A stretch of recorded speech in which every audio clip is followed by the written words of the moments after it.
I'm Ben Domenech. I'm Ainsley Earhart. I'm Trey Gowdy, and this is the Fox News Rundown. Wednesday, September 28th, 2022. I'm Lisa Brady. What could be a historic storm sets off a nearly statewide scramble. Floridians are accustomed to knowing the sort of part of the year where hurricanes are prevalent. And we have our sort of checklist of things that we normally say and do, and that doesn't vary very much. We speak with Miami Mayor Francis Suarez. I'm Dave Anthony. There has been a record surge this year of migrants coming to the U.S. illegally. And those numbers don't even count the ones across the border but weren't caught. They're the ones that break into the ranches. They're the ones that are stealing the cars. They're the ones that are causing a lot of criminal activity in the most remote parts of the Del Rio sector. And I'm Carol Markowitz. I've got the final word on the Fox News Rundown. They're used to hurricanes in Florida, but not every storm is as big and strong as Hurricane Ian. The impacts are going to be far, far broader than just where the eye of the storm happens to make landfall. Governor Ron DeSantis says some areas will have catastrophic flooding. You know, they talk about hiding from wind, but running from water. And so when you have massive storm surge that could make 10, 12 feet, that is something that is life-threatening. By Tuesday evening, more than 2 million people had been ordered to evacuate, and a hurricane warning was extended from the Gulf Coast into Orlando. The forecast especially concerning for the Tampa Bay area, which hasn't been hit by a major hurricane in more than a century. The Tampa and Orlando airports shutting down, along with theme parks, including Disney. Some of the schools closed by the storm being used as shelters. Your safety is more important than anything. And I know our hearts are with everyone who will feel the effects of this storm, and we'll be with you every step of the way. We're not going away. President Biden urging people to heed local orders, and it appeared many were, with shelters and hotels filling up and long lines for supplies, like sandbags. Feels tiresome, but hey, you got to do what you got to do. NASA even rolling its new moon rocket from the launch pad back into the hangar at Kennedy Space Center, which will further delay the first test flight. Well, we prepare for all hurricanes the same way, right? We take it seriously. We assume the worst. Miami Mayor Francis Suarez. And we prepare for the worst. We unfortunately have a lot of experience dealing with hurricanes, but we are assuming that the impacts and the effects of that will be worse than what we expect. And we're hopeful that that doesn't turn out to be the case. Are you satisfied with the state's response, what they have been doing to help the entire state prepare? Yeah, I think the state, again, just like the city, we have a lot of experience with these events. And so there's a lot of cross coordination going on. Our urban search and rescue team has already been activated. We also have a strike team from Miami that will be ready to help Tampa, the Tampa Bay area. And I have been in contact with the mayor of Tampa as well. And so there's been a lot of coordination with the state and throughout the state. There hasn't been as much time to prepare for this one as with some storms. You know, how much more difficult is it to be ready? Obviously, you can have those teams in place, but in terms of, you know, opening shelters and that sort of things and giving residents time to get their own properties ready, they're just, you know, the lead time isn't as long for this one. I can tell you that on Friday, people were surprised. They were shocked to know that there was a storm brewing. You know, normally we would have lead time. But like I said, you know, Floridians are accustomed to knowing the sort of part of the year where hurricanes are prevalent. And we have our sort of checklist of things that we normally say and do. And that doesn't vary very much. What's the main concern for Miami this time, especially being a coastal city? The big concern for us is always flooding. We've become significantly more wind resilient since Hurricane Andrew in 1992. And when we had sustained winds over 200 miles an hour, we changed our entire building codes. So pretty much every building has either storm shutters or storm windows, impact windows. So the big issue and the big concern always is flooding and storm surge in that area, which, as we saw during Irma, which had a 4 to 6 foot storm surge, can really damage things and incapacitate important areas of the city. I know you've said that climate change is affecting your city already, and that's something the Republican Party is often accused of denying or at least downplaying. What does Miami need to do, or what are you already doing to deal with the impacts of climate change? I can tell you that a Republican governor and a Republican legislature both Senate and House, have been unified with a Republican mayor in spending money prophylactically on the front end to support our resiliency efforts. We have a program called Miami Forever, which is basically spending money to make sure that Miami on the infrastructure side is here forever. And when you look at the infrastructure bill, when you look at, which was also supported by Republicans, even the former president wanted actually a larger infrastructure bill that was ultimately passed. There's a tremendous amount of emphasis by both state, federal, and local governments to spend money preemptively, because we know that a dollar spent preempting damage saves about $7 to $8 on the back end in post damage. So it's the most efficient way to spend money. Our voters approved the tax, which we don't like to tax ourselves, but our voters approved the tax that spends $200 million on resiliency. The state has given us an additional 50. And of course, we'll try to get some from the federal government as well. Is this an area where nationally you wish maybe that the Republican Party was more proactive about it, more upfront about it, acknowledging, the risks of climate change? Yeah, I think we need to change the conversation a bit. I think with a lot of these things that become very partisan, unfortunately, the conversation isn't a healthy one. And I think one of the things we say in Miami is our environment is our economy. It's not one or the other. And when you look at the Everglades, which is produces billions of dollars of revenue for our region and also all of our drinking water, when you look at our coral reef system and ecotourism, I think we're 8th in the nation in green jobs. It's part of our economy. So I think if we look at it as an economic engine, as an economic driver of high-paying jobs, then it takes on a different context. And then when you also think about it as flooding, when you see events like hurricanes, where flooding and storm surge is undeniable, right? Then you don't have to get into so much the causality as you do making sure that we're resilient as a country to whatever Mother Nature can throw our way. Are you concerned that the southern coast or Florida in general, could be hit more often, more frequently with these kinds of intense storms? Or do you hear that concern coming from residents? Yeah, I think for us, it's not so much about the amount or intensity of events. It's really more about our ability to deal with them, right? After Hurricane Andrew, basically upgrading our codes, having storm shutters and impact windows essentially made us sort of impenetrable with respect to wind. We need to get to that same level with respect to water. And if we do, then a hurricane will be nothing more than an unfortunate event where you have to cancel school and cancel certain things, but it doesn't create the level of devastation that it's created up until now. Tough times, of course, for many Americans in general, with inflation running so high. How is the city doing in general? Well, we're doing phenomenally well. And we're doing it because we're following a model that works. And that's, we keep taxes low. We just reduced our tax rate to the lowest in our history. And that has spurred growth. We had 12% growth. That's the second most since we've been keeping that statistic. We've leaned into innovation, creating high-paying jobs. We're number one in the nation in wage growth.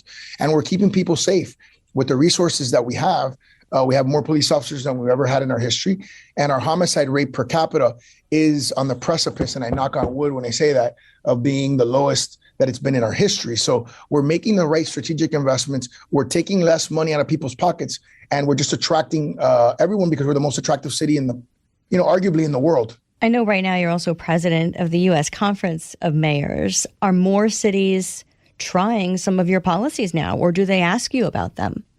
There's definitely a buzz about them. And I always say about our model, it's easy to articulate, sometimes hard to follow. It requires sometimes standing up to, sort of the liberal narrative and the liberal media narrative that government is a solver of all problems. And we know that that level of government intervention, which many people call socialism or communism, has only created equal misery for people. And so government has a limited competency, should be limited in size, and the rest should be left to people to be able to spend and save and invest as they see fit.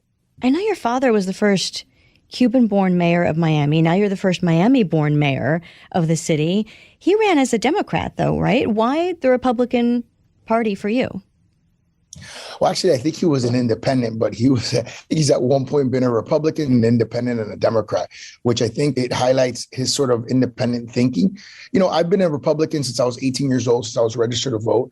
And I just believe in the values of the Republican Party and having limited government. and focusing on, this country, which is the greatest country on the planet. And so that to me is how I've built our city, right? Creating more prosperity and leaning into the fact that, our democratic experiment, it is what has created the most liberty and freedom for the most number of people in the history of humanity. There certainly has been a buzz about your potential future aspirations. You haven't ruled out a run for president one day even, talked about a new generation of leaders. Are you concerned at all about the Republican Party heading into the midterms? I think if we focus on a platform that's similar to what Miami has done, if we focus on reducing taxes and balancing our budget, if we focus on increasing funding for police instead of this nonsense of defunding police, and we focus on making our country the most competitive for a generation by understanding the threats of China in their investments on artificial intelligence and quantum computing and our supply chain issues, then I think that is a recipe for success for the Republican Party. We should focus on the things that we know are going to create prosperity for people, and I think that's a compelling message. The former president appears to still hold a lot of sway in the party, regardless of legal troubles or the January 6th committee getting ready to wrap up its investigation. Is there too much focus on Trump or no Trump? And, if the answer is moving on, how does that happen without destroying the party in the process? Well, I think that's up to the American people, and I think that's up to the Republicans in terms of a primary, right? The questions they have to ask themselves are: do we want another baby boomer, or do we want a next generation candidate? Do we want someone who has who's tapping into anger, which is a perfectly understandable emotion at this point, or do we want someone that's going to create a positive and inspiring vision for the future of this country? Do we want someone that can communicate with and connect with the largest minority demographic that happens to be trending Republican, which are Hispanics? And do we want someone that understands how to create high-paying jobs and has done it before because they understand how disruptive the world is and how things are changing, and we have to create the kind of opportunities that are going to create prosperity for a generation? That's the question that this country has to ask itself, and the party has to ask itself. And I think the answer to that question is going to determine whether or not the former president is the nominee of the party. What does it take for you, Mayor Francis Suarez, to take the plunge and seek a higher office? What would be the tipping point for you? I think the tipping point for me would be, first of all, obviously, getting to a place where there is a significant amount of excitement over a candidate that could, answer those four questions in a way that creates excitement for this country. And I think, we're at a place with so much division, so much destructive politics that, the question that is whether or not the country is going to be ready for a next generation positive aspirational leader, right? That's really what I'm looking at, what I'm focused on. And if the answer to that question is yes, then, obviously I have to seriously consider it, because I just don't see anyone else providing that kind of leadership and that message. Miami Mayor Francis Suarez, thank you very, very much for your time. Thank you.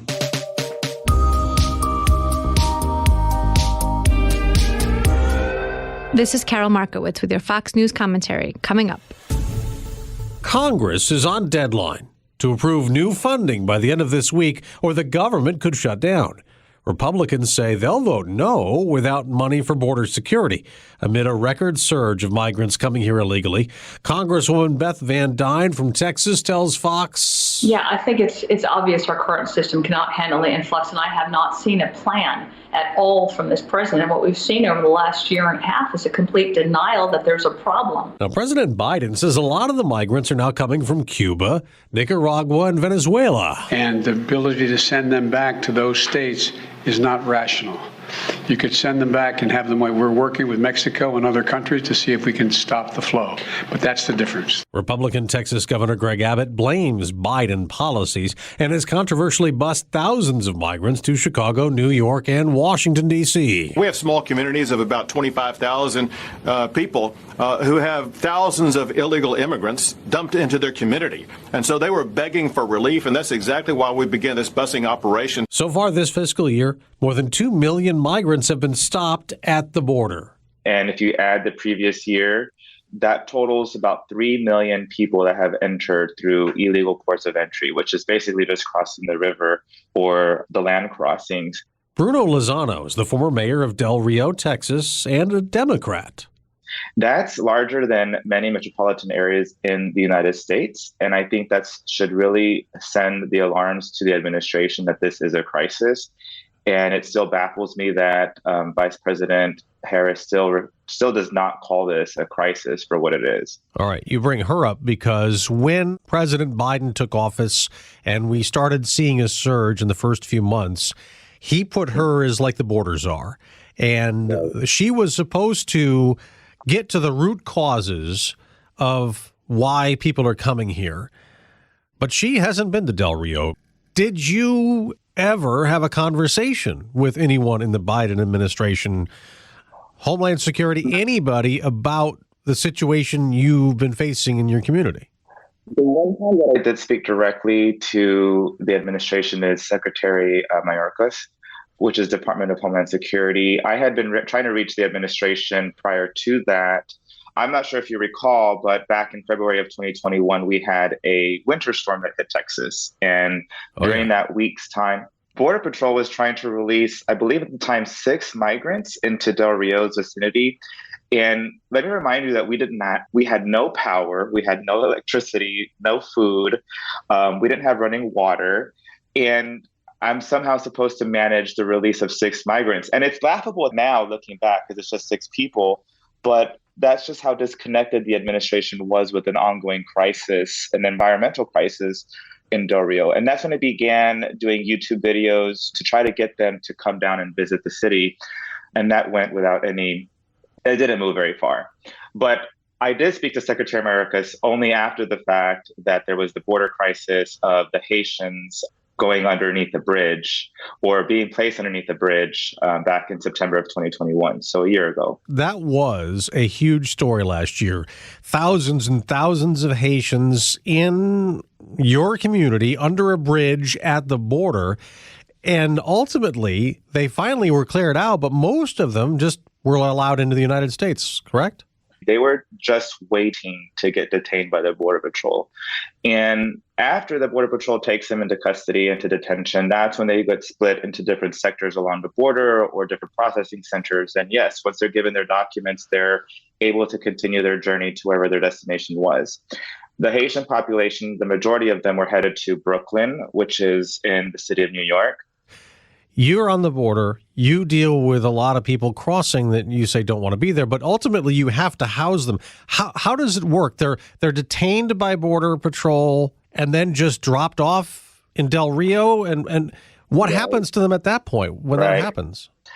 You know, the bigger cities have infrastructure available and they have larger nonprofit organizations that can kind of jump in and mitigate this process. Del Rio and Eagle Pass are smaller border communities, and we don't have those kind of resources available. The fact of the matter is that we're still seeing 1,500 migrants a day cross the Del Rio sector. 1,500 migrants are entering through illegal points of entry, and the Border Patrol is continuously backed up in their own Border Patrol centers. So once they drop them off into the city of Del Rio, it's kind of there's no written rule, but they'll drop off about 300 to 500 different people in one day. And our nonprofit will do their very best to get them access to a computer or a cell phone or what have you, so they can contact their sponsor, purchase their tickets, and then just continue their journey. But oftentimes what happens is that if they don't get a ticket, they'll stay at a local convenience store waiting for their bus. Every single day, it just gets larger and larger and larger with the backlog of people that are just trying to get through our communities. How big is Del Rio? You're talking about, 1,500 migrants a day in a city of how many people? 36,000 people. The county is 50,000 people. So we're not super large. We're not a big city. So you have a lot to process there. And that's just those who are apprehended. There's also the gotaways, and there's a lot of those, too, who aren't stopped. So when I got some information, some stats, the Del Rio sector has already exceeded 450,000 persons detained this fiscal year. And that, I believe, set the record to where we're the largest sector now receiving these migrants, right? The gotaways is 160,000 people is what my understanding was. And that's a lot of people that go undetected, they get away. And those are the people that are very concerning because, they don't know who they are. They could be terrorist organizations. They could be, people transporting drugs and different paraphernalia into the country. They're the ones that break into the ranches. They're the ones that are stealing the cars. They're the ones that are causing a lot of criminal activity in the most remote parts of the Del Rio sector. Back to Governor Abbott, busing all those migrants north. It's the worst type of politics. It's hateful politics. New York City Mayor Eric Adams, a Democrat, says Abbott's using him as political pawns. By taking away the respect and dignity of people who are in need. What the Texas governor is doing is just so anti-American. Florida Governor Ron DeSantis also called inhumane and immoral for sending 2 flights of migrants to Martha's Vineyard in Massachusetts. Oh, by the way, they already bust them out. They're gone. They said we want everyone. No one's illegal, and they're gone within 48 hours. And the Republican says more journalists rushed to Martha's Vineyard than have ever gone down to the southern border to look what's going on. Why don't you go down there and look what some of those communities have to deal with every day? So what does former Mayor Lozano and Del Rio think of those buses and flights? If anybody's being lured into or being kind of suckered into taking this transport system, I'm not supporting that at all. But at the same token, I do look at it like it's a safe way to get to their destination. A lot of the migrants are actually going to these communities where they're being sent to by the governors. A couple of years ago, when I was in the height of my mayorship, I had conversations where we would talk about immigration policy is breaking, it's falling apart. And 2 years later, it's not breaking, it's not falling apart, it is broken, it has fallen apart. I had, in my experience during the crisis last year, I had more, if not 99% of the visitors were Republican elected officials, from different districts, different congressional districts in the state. I had out-of-state congressional visitors. And I would also invite the Democratic elected officials to come into the border, and none of them came. I did have a delegation from the borough of Brooklyn where a lot of the Haitians were going. I had a council member come down with her delegation. But it seems like a lot of them were misinformed and just trying to point fingers to say, this is the mayor's fault, or this is the city's fault, this is the crisis, when that's just the tip of the iceberg. If you could fix it. So if somebody said, all right, Mayor Lozano, your job now is to find a solution, what would it be?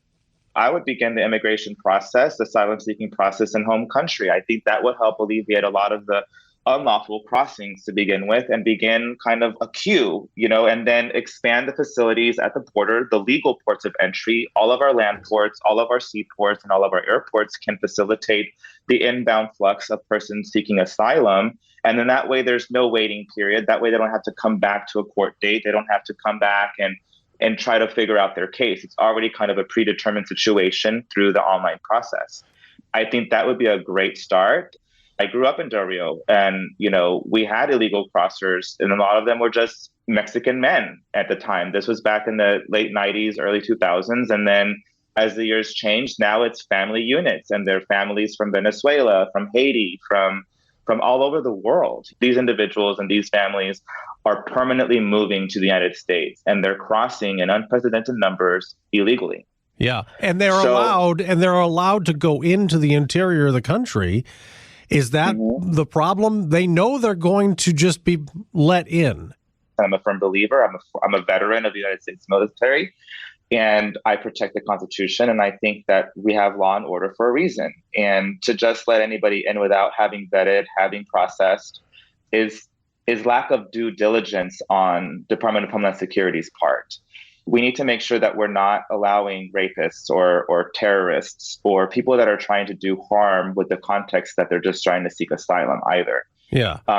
Former President Trump, Donald Trump took a beating for using those terms for people coming across when he started running for president. He did. He took a beating for that. I know he did. And I know that, even myself, I get, I still say the word illegal. It's a legal term to say the word illegal. There's nothing inherently wrong with saying people have entered this country illegally. I thought last year was unprecedented. Now we have a second year in a row unprecedented. If nothing changes, in your opinion, will this just go on and unending? It's going to continue to get worse as more economies and countries across the globe continue to collapse for whatever reason, whether it's social, whether it's, a coup or environmental, people are fleeing their home countries and trying to find better opportunities. And we all agree everybody should be wanting a better life, but do not enter illegally. It's how hard is that to comprehend, And I think what hasn't been mentioned is the fact of the matter that the cartels in Mexico are making millions, if not billions of dollars for each person that crosses. And that's another fact that continues to get ignored. You're inherently allowing illegal groups in Mexico to continue to thrive through this broken, failing system. Bruno Lozano, former mayor of Del Rio, Texas, a Democrat. Thank you so much for joining us. I appreciate it.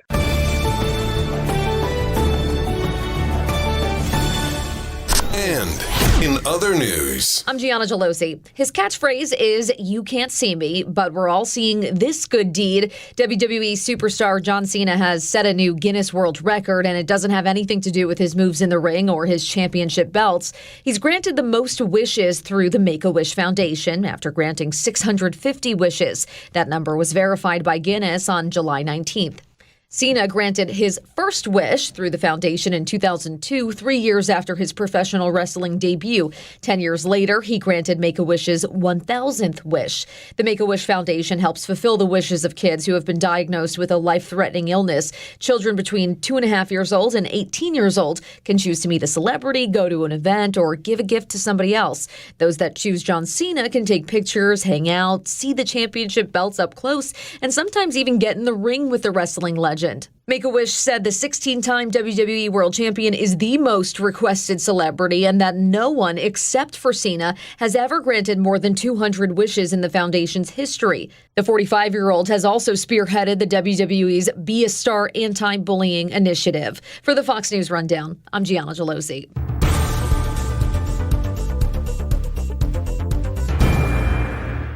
Precise, personal, powerful.